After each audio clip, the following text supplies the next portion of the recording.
Drytron. Drytron, I think I saw 305th version from the Okage.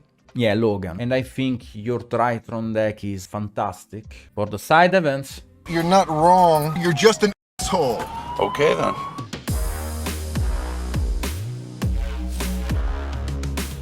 Hey, what's going on, guys? LoganJYA Drykage back at it again. You know, we got a new ban list, which means it's about darn time for a new Drytron list. You guys crushed the like goal on the last video. Let's see if we can smash 150 likes and do another highly requested deck profile, something I think you're really gonna dig. But I don't want to preface this too much. Let's dive on into the whole reason why you're here, the newest iteration of Drytron. Let's get into it. Alright homies, you asked for it, so here it is, my most recent iteration of Drytron for the brand new format going into 2024. Now mind you, not too much has changed, so we're going to be going through things pretty quickly, but I do have to say, I've got my eyes and my sights set on that new transaction rollback card, as well as the new Arcana Force support cards when they come out. So when those cards are a little bit closer, you best believe we're going to have a lot more Drytron content ready to go for you. But without further ado, let's dive into this profile. Alright guys, you already know how we do, starting things off with the monsters, triple copies of Alpha, triple copies of Zeta, the best 2-card combo of the game, don't at me.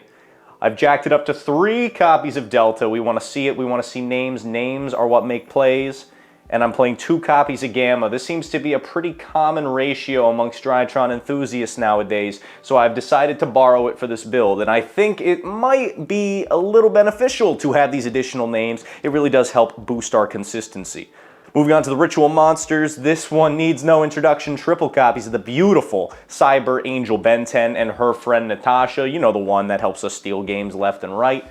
And then our first win condition, our friend Chaos Max. Again, swap it out for Amor Factor if that's your preference. But going into this format where, hey, there's still a lot of questions to be answered, I think that Chaos Max is the way to go.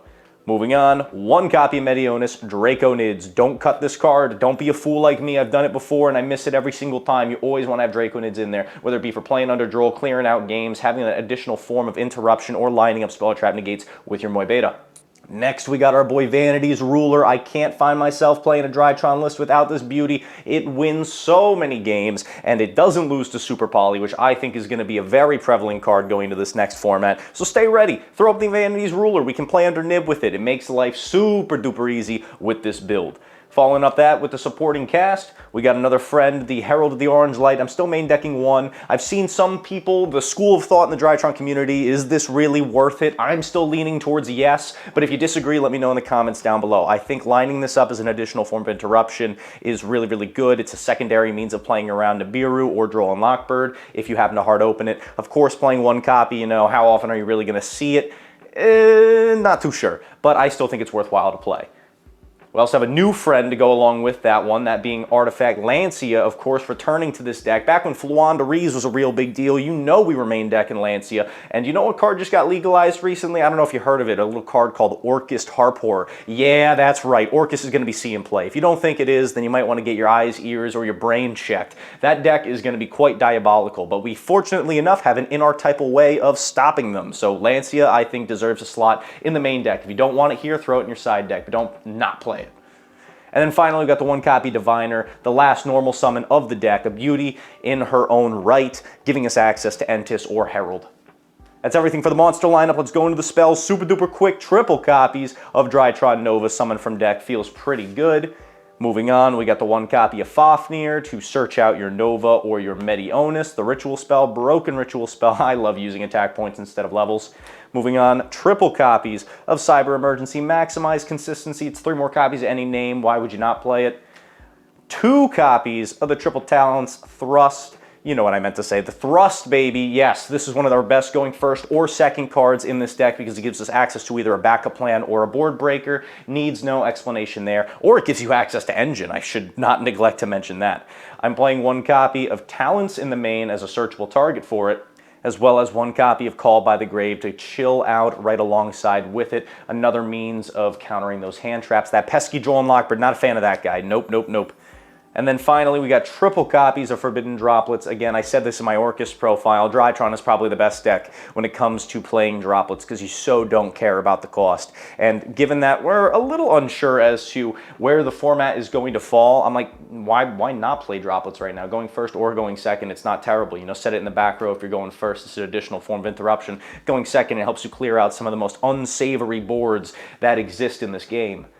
Now, last cards in the main, we do have a few traps here. I'm maining triple Imperm. Again, this can be drawn as a 6th card. This is why I prefer it to other hand traps in this deck. It's not dead coming off of the top of your deck or in your opening 5. It's very, very strong, stopping things like a Rescue Ace Turbulence. And then the last card of the main deck, I've got the 1 copy of Harpy's Featherstorm. I'm always on and off this package as the backup plan to, if we get hand trapped a little bit too much, you know, we just go Fuko Pass, line this guy up, and it's as if we did the Chaos Max lock with fewer steps. So that is everything for the main board. Let's slide on through to the extra deck. 2 copies of Moy Beta. That will never change. We got 1 copy of the Fuko. I was a fool and I cut this for the Lyrilusk Assembled Nightingale.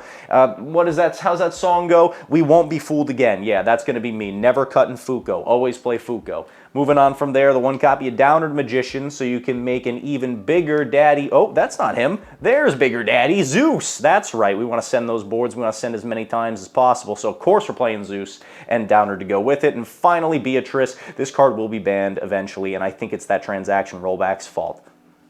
Moving on to the links, we got the 1 copy of Relinquished Anima, Sucky Sucky, very, very good. 1 Dynamondo, oh yes, Chaos Lock Enabler, Form of Interruption, what's not to love.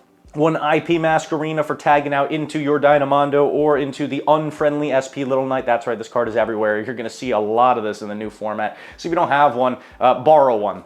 Then we got the Herald of Mirage lights for the Spell and Trap Negates for your Vanity's Ruler end boards, play around Imperm, Book of Moon, all those other nasty shenanigans that we don't like that turn off Vanity's Ruler. 1 copy of the Mighty Boral Sword Dragon. Again, we don't need access code talker. Boral Sword plus Drytron name equals game. Access code plus Drytron monster does not equal game. The math is pretty simple there. Moving on, 1 copy of Apollosa. This is a flex spot. You could change this for something else, but right now I'm landing on Apo. Other cards that you could consider include Nightmare Phoenix, maybe a 2nd copy of Little Knight, Link Karibo, just a few different options. Typhon, those are all different things you could play in the slot. But of course, I think I was watching a profile the other day. Oh yes, it was when I was recording with my buddy Mikey for his Infernobles prior to the ban list. He mentioned how Apo can really just end games for certain decks. So I do think it's relatively worthwhile to play as an additional tag out target for IP. And then finally, you've got your Herald targets. These need no introduction either. You've got your Arclight and your Entis to either pop or search. All right, that's everything for the extra deck. Let's move on into the side deck. Oh, I talked about this guy a little bit earlier. Yeah, you guys know I'm not a fan of him, but hey, if you can't beat him, join him, right? So we're siding triple Droll for the Mana Diomes and any other deck that's going into deck a heck of a lot. So we stay ready, especially for that mirror match, bro. Because when you run into that mirror match, you want to be sure you're the one dunking on him with the Droll, not the other way around. Triple copies of Lava Golem for breaking boards. Those build-a-board decks, I already said it once, but Mana Diome is going to be a pain in the butt. Let's bring in Lava Golem, deal with them real quick.